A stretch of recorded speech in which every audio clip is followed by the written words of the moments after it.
এরপরে প্রশ্ন হলো, 5 কালেমা মুখস্থ না থাকলে কি জাহান্নামী হবে? খুব সুন্দর প্রশ্ন। আপনাদের সবার 5 কালেমা মুখস্থ আছে তো? নাই?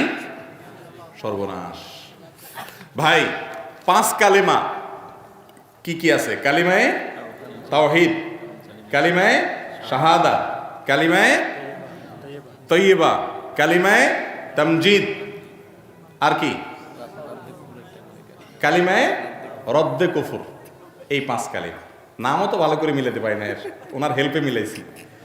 তাহলে বোঝা গেল যে এই 5 কালিমা আলাদা আলাদা মুখস্থ করতে হবে এমন কোনো বিষয় জরুরি না। এই 5 কালিমার বিশেষ করে কালিমায়ে তাওহীদ, তামজিদ যা বলতেছে ঘুরে ফিরে একই জিনিস। সেটা কি? আল্লাহর একত্ববাদে বিশ্বাস করা, আল্লাহকে মাবুদ হিসাবে স্বীকৃতি দেওয়া, অন্তরে অন্তঃস্থল থেকে বিশ্বাস করা, এবং রাসূল করিম সাল্লাল্লাহু আলাইহি সাল্লামকে আল্লাহর নবী রাসূল হিসাবে স্বীকৃতি দেওয়া, তার আনুগত্য করা। এই বিষয়গুলোকে যদি আপনি অন্তর থেকে মেনে নেন, মুখে স্বীকার করেন, আপনি ঈমানদার মুসলমান।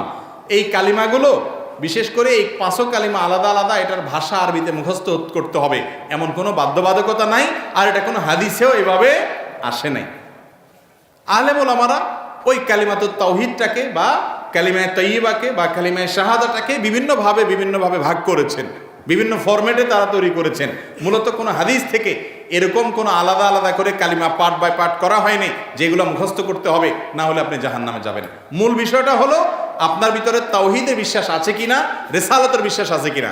আশহাদু আল্লা ইলাহা ইল্লাল্লাহ ওয়া আশহাদু আন্না মুহাম্মাদান আবদুহু ওয়া রাসূলুহু, এই কথার বিশ্বাস আপনি করেন কিনা।